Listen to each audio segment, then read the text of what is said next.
Welcome back to Business Pakistan. It is now time for our weekly look at Pakistan's leading capital market, the Karachi Stock Exchange. For that, we'll go to Furqan Ayub. Over to you, Furqan. Thanks, Shuja. A very interesting week at the Karachi Stock Exchange. In fact, it was a very dull week at the Karachi Stock Exchange. Volumes remain extremely low. One of the lowest volumes ever were witnessed at the Karachi Stock Exchange, especially the last 5 trading sessions. It started from last Friday, in fact, and we saw an overall decline of 3.2% in 5 trading sessions. Now, the maximum decline that we could have seen was 5%. So it was obviously not, we were far away from the maximum, but still 3.2% decline, and most stocks hit their lower circuits. We had told you before last week when those regulatory changes were made, downside was limited to 1% and the upside was increased from 5% to 10%. National Bank of Pakistan also witnessed a decline. As you can see, volumes were very, very low, and we saw a decline of 3.9% in National Bank of Pakistan, a major blue chip bank in Pakistan.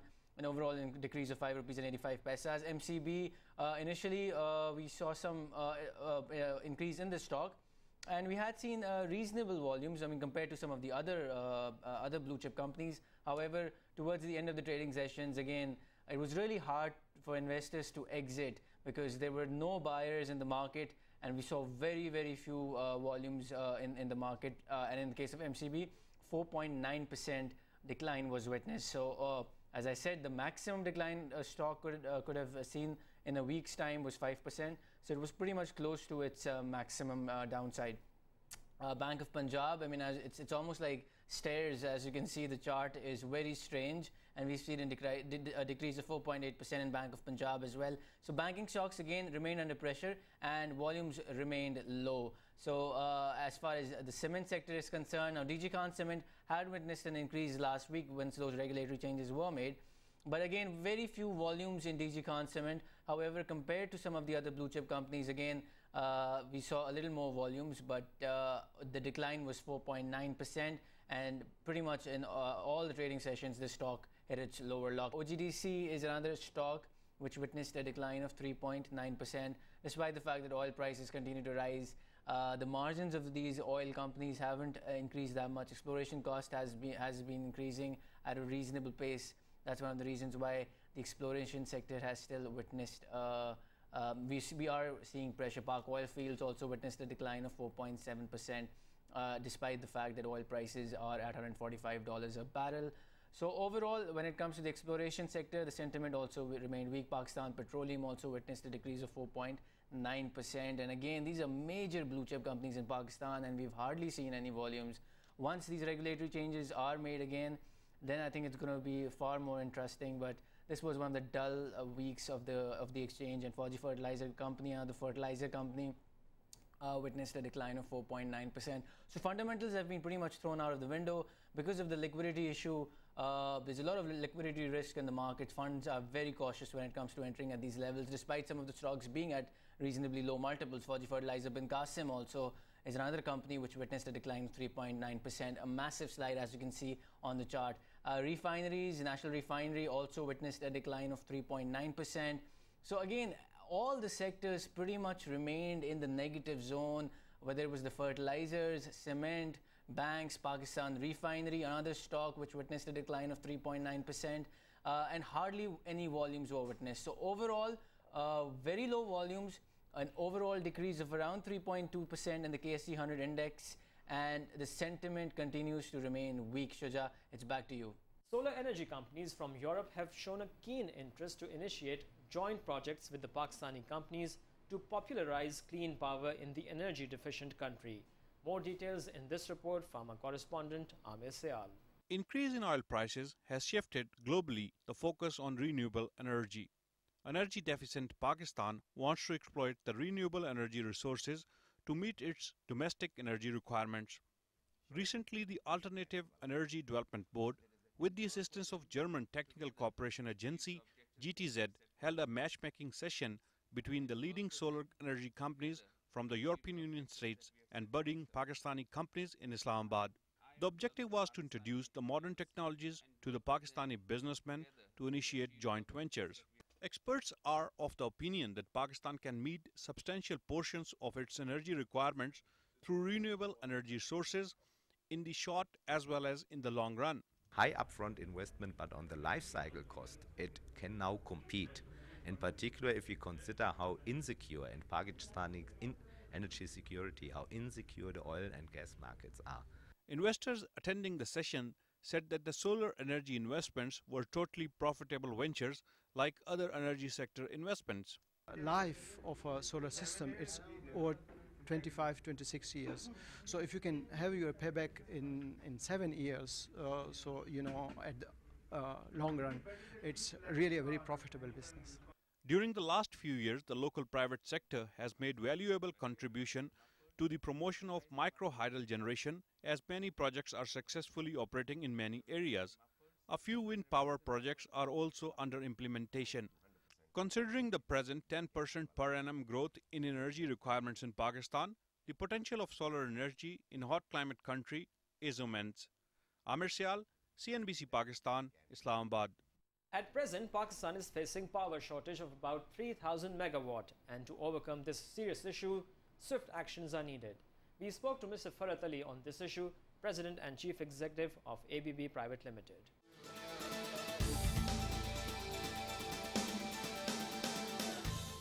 Well, I cannot give a specific value on that, but what I can say is this, that at the moment we need about 3,000 megawatt power at this time to take care of the power shortage.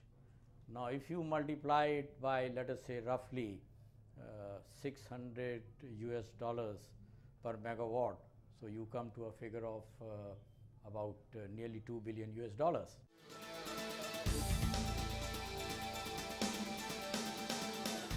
Well, at the moment, the rental plant which are functioning, to the best of my information, are about 2.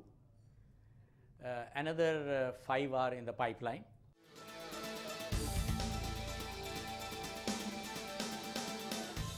Around 3,000 megawatt of power is under processing, out of which 1,000 megawatt is in the public sector, that is PEPCO. There are 2 major projects. One is 500 megawatt Chichoki Malia, and another is 500 megawatt Nandipur, which has been awarded to a Chinese EPC contractor. Then there is another 600 megawatt which is being processed by Karachi Electric Supply Corporations, and the rest is in the IPP. So I would say around 1,000 megawatt is being processed by the IPPs.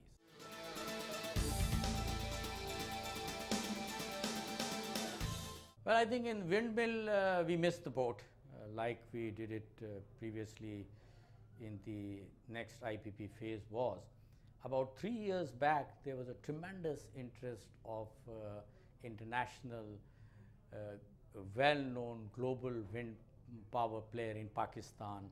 General Electric was there, Vestas was there.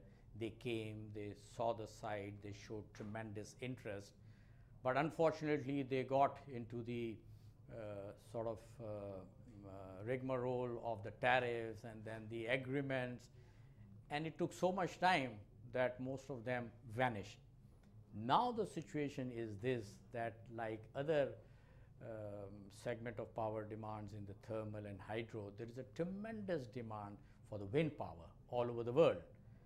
So there is now a shortage of wind power plants, and globally in Europe, in America, even in India. India is growing tremendously in wind power.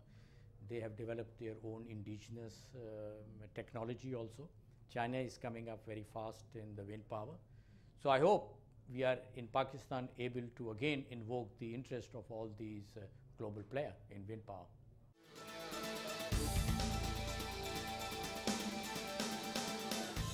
Well, Thercoal is definitely an excellent project. It is based on our indigenous raw material, which is the requirement of the day. Pakistan simply cannot sustain its power growth on thermal and fuel oil. it will become so expensive that neither the agriculture sector will find it easy to purchase it, nor our industry, nor the private consumer. So thermal for us is definitely not the solution. Coal, which is a phenomenon all over the world, in Australia, India, is a good way forward. And third coal project is an excellent project. And we had in the past some very serious parties who were interested in this.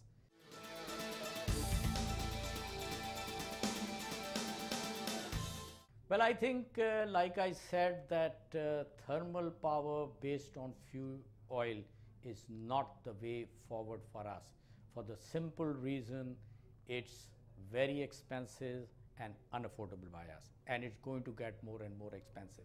The way forward is to concentrate on hydropower. We have got tremendous opportunities that small hydropower, medium-sized hydropower, big hydropower. The third is, of course, the coal, and then the nuclear. We have got one 300 megawatt nuclear power plant, Chashma, and we should very fast try to build few more of them. And I think this is the way forward for Pakistan: hydro, coal, and the nuclear.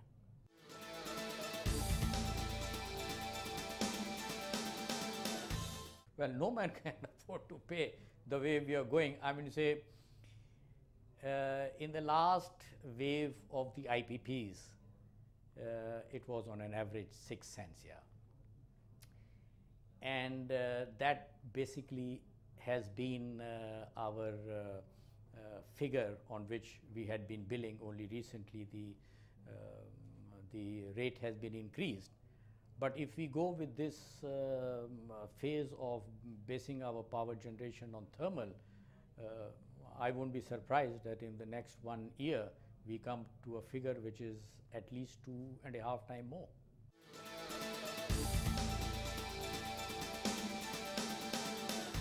Well, I think things are moving fairly well in KSC as far as the upgradation of the power transmission distribution system is concerned. New grid stations are being set up. By the end of the year, we will have about 9 new grid stations, which will help tremendously in proper and efficient transmission and distribution of power for the city of Karachi. I understand that KSC management has also signed up to set up new power generations plant in Karachi to build up the capacity by another 1,000 megawatt. So its effect hopefully will be felt sometime in 2009, but more significantly in 2010. And with that, this week's Business Pakistan draws to a close. We will be back next week with more news and insight into one of Asia's most exciting emerging markets. This is Shuja Qureshi saying goodbye.